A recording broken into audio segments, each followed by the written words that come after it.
안녕하십니까, 이성수의 증시 토크입니다.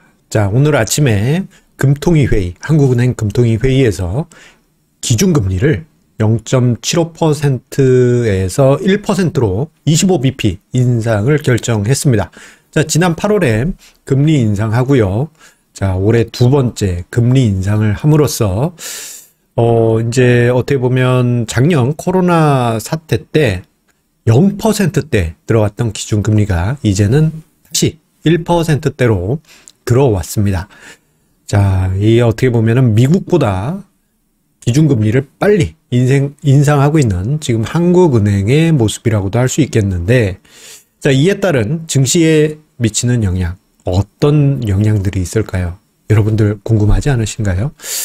자, 일단 오늘 당장에 보면은 그렇게 큰, 의미는 없어 보입니다만, 생각보다 조금 복잡한, 그러한 변수들이 좀 숨어 있습니다.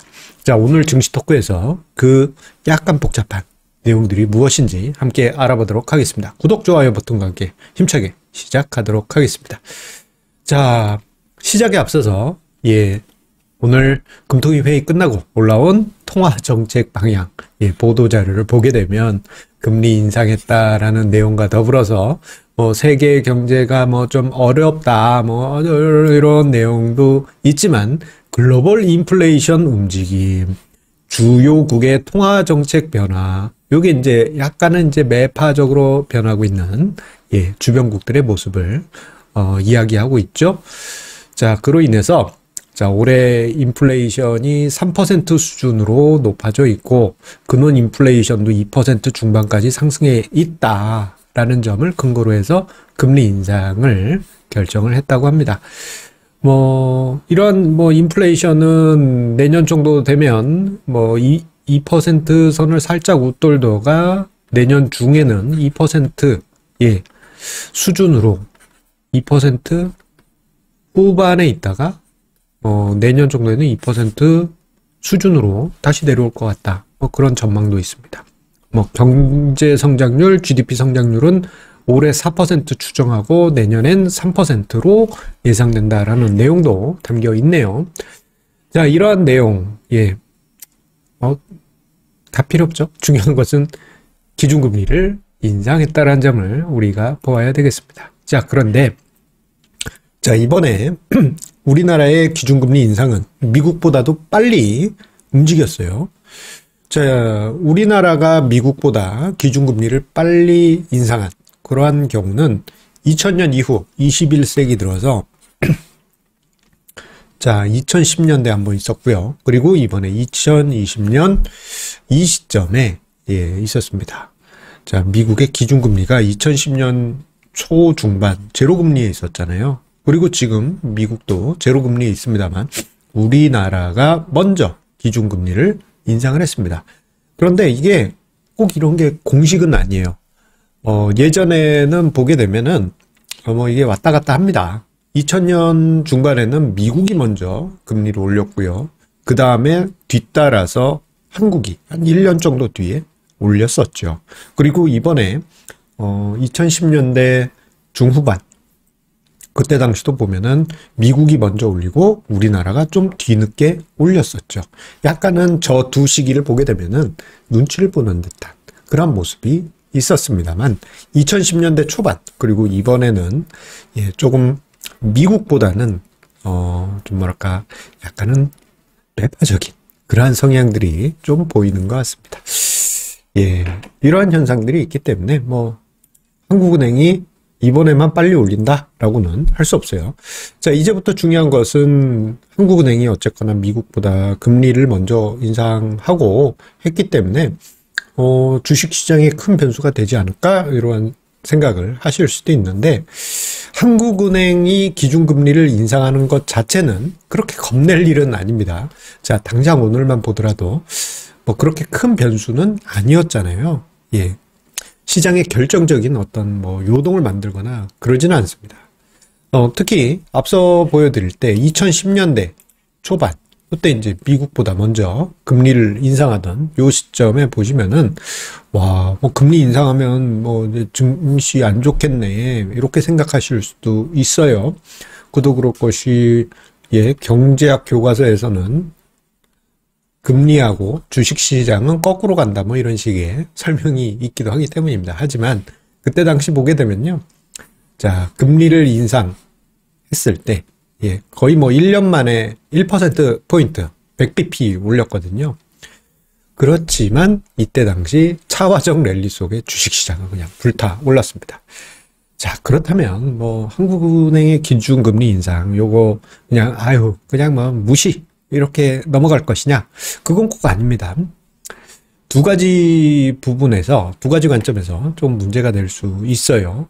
하나는 미국하고 금리를 같이 인상하기 시작할 때 요게 조금 이제 골치 아픈 문제가 될 수도 있고요. 그리고 지금 당장은 눈에 보이지 않지만 취약한 부분들이 하나씩 문제로 부상을 할 수가 있습니다. 자, 이 부분을 좀 생각을 해보도록 할게요. 자, 미국과 함께 금리를 인상하면 문제가 된다? 그리고 또 단계적으로 문제점이 생긴다? 이게 무슨 얘기냐? 하나하나 알아보겠습니다. 일단 미국과 함께 금리를 인상하게 되면은 어떤 문제가 발생하느냐? 그러기 위해서 우리가 처음에 봤던 그 자료를 한번 보도록 하겠습니다.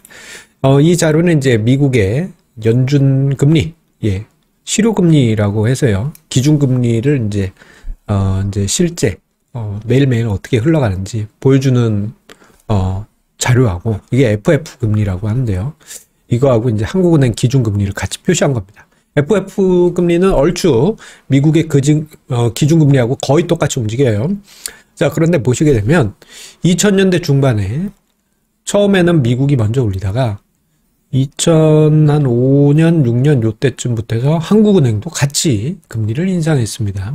그리고 2017년, 2018년에 미국이 먼저 금리를 올리다가 뒤늦게 한국이 요때 뭐 많이 올린 것도 아니고 한두 번 올렸나요?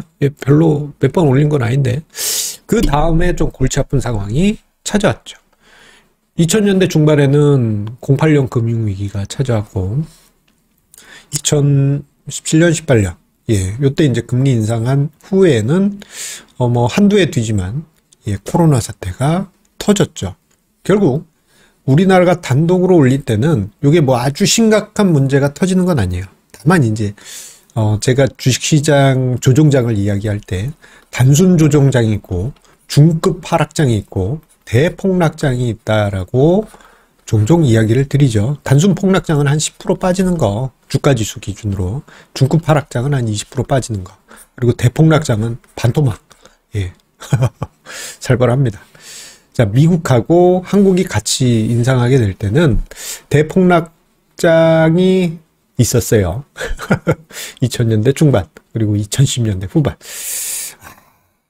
이런 일이 벌어지면 안 될 텐데 말입니다. 자, 그런데 아직까지는 우리나라만 인상을 하고 있죠. 대신에 내년 중반 정도 자, 미국도 금리를 인상하지 않겠느냐라는 지금 시장 분위기가 만들어지고 있기 때문에 자, 그때쯤부터 해서 뭔가 시한폭탄이 버튼이 눌리는 게 아닌가라는 노파심을 가져보게 합니다. 시한폭탄 눌렸다고 해서 당장 터지는 거 아니에요. 한 1년, 2년 사람의 마음을 방심시킨 다음에 그 다음에 빵 하고 터집니다. 그래서 지켜보셔야 될 변수는 한국은행이 기준금리 올렸네. 이런 나쁜 요런 걸 보지 마시고요. 미국도 같이 올리기 시작하네 하다가 이게 같이 올리는데 어느 순간 금리를 안 올리기 시작할 때가 있습니다. 지금 경제 상황 봤더니 더 이상 올릴 이유가 없어요 라고 하는 순간 경제가 꺾이기 시작할 가능성이 높아요. 그건 이제 차후에 그때 가서 다시 한번 설명드리겠습니다. 지금은 좀 막연한 상황이지요. 자, 그리고 두 번째로 단계적인 문제가 발생할 수 있다는 점을 이야기 드리겠습니다. 요게 이제 지금 당장은 한국은행 기준금리 인상이 시장에서는 별로 티가 나지 않아요.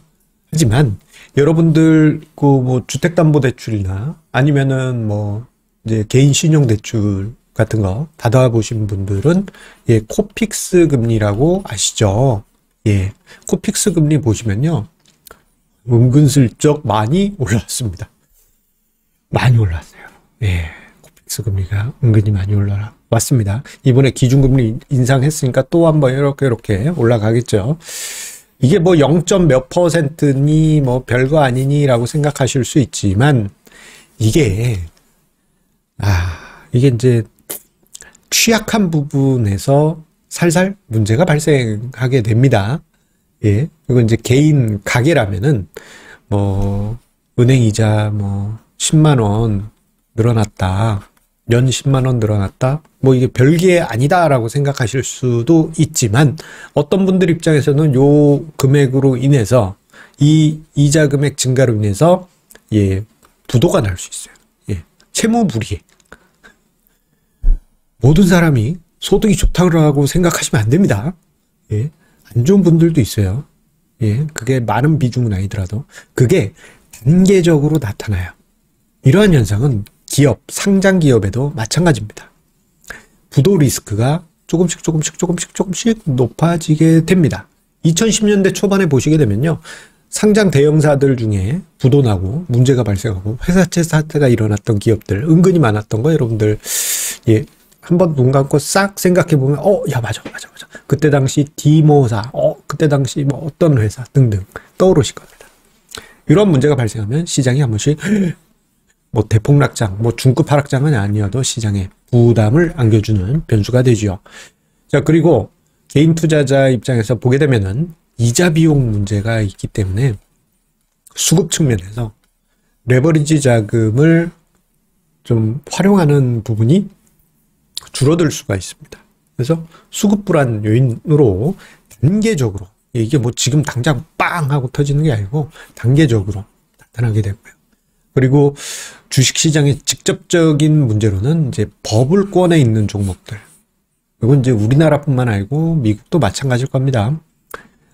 밸류에이션을 측정할 때 그 어떤 기업의 가치, 미래 가치를 현재 가치화해서 이제 합산하는 여러 가지 방식들을 활용해요. 요때 미래 가치를 현재 가치로 그대로 가져오면 모순이죠. 왜냐하면 먼 미래의 가치는 미래 화폐 인플레이션에 의해서 다를 수가 있잖아요. 그렇기 때문에 할인을 해줘야 됩니다. 그걸 이제 할인율이라고 하는데 이 할인율이 금리가 올라가게 되면 자연스럽게 높아지게 돼요. 할인율이 높아지면 어떻게 됩니까? 아주 먼 미래에 수익을 만들어주겠다라는 기업들은 할인율이 높아지면 높아질수록 그 미래 가치가 빵으로 가까워집니다. 빵이 됩니다.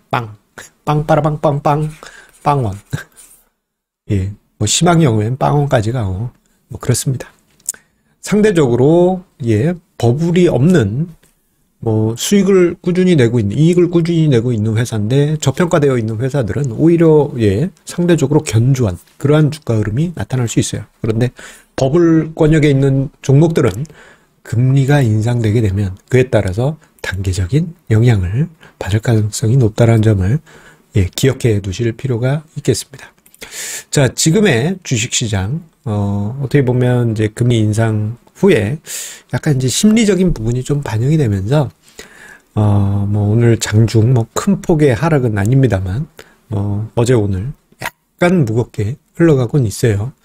다만 요 이슈 자체는 증시의 결정적인 포인트는 아닙니다. 하지만 우리가 주식시장의 시나리오 타임테이블을 딱 그려 놓으시고요. 시장을 보실 때 무조건 고고고고고라고 생각하셨던 분이라면 무조건 고고고가 아니고 저기 어느 순간 이게 고고고고고 하는데 살짝 감속 요것도 내가 고려를 해야 되는구나. 그게 뭐 한두 달 안에는 그렇진 않을 것 같고요. 뭐 몇 분기 또는 반년 또는 1년 또는 뭐 좀 늘어지면 한 2, 3년 요 기간 안에 조금씩 우리가 만약을 준비를 하고 제가 앞서 이야기 드릴 때 미국의 기준금리가 올라갈 때 한국도 같이 올릴 경우는 요거 골치 아플 수 있다라고 이야기 드렸잖아요. 그때가 언제가 될지 모르지만 함께 생각을 하시고 시장을 보실 필요가 있겠습니다. 물론 지금 당장 아닙니다. 지금부터 비관론 가지고 막 이러란 말씀은 아니에요. 오히려 지금부터 시장이 빠지잖아요. 오히려 뭐 한국은행이든 미국이든 기준금리 인상하려던 거 다 철회할 겁니다. 아마. 예, 그러면 또 다른 판이 펼쳐지게 됩니다. 좀 복잡하죠. 예. 자, 결론은 지금 당장은 너무 걱정하지 마시되 무조건 고라는 생각을 하셨던 분이라면 약간 그것보다는 예, 뭔가 좀 예, 안전장치 조금씩 하나씩 준비를 하시는 것도 좀 생각해 두시라. 예. 뭐 지금 실행시키지는 않더라도 마음의 준비는 하실 필요가 있을 것 같습니다. 자, 그러면 증시 토크 여기서 마치도록 하겠습니다. 감사합니다.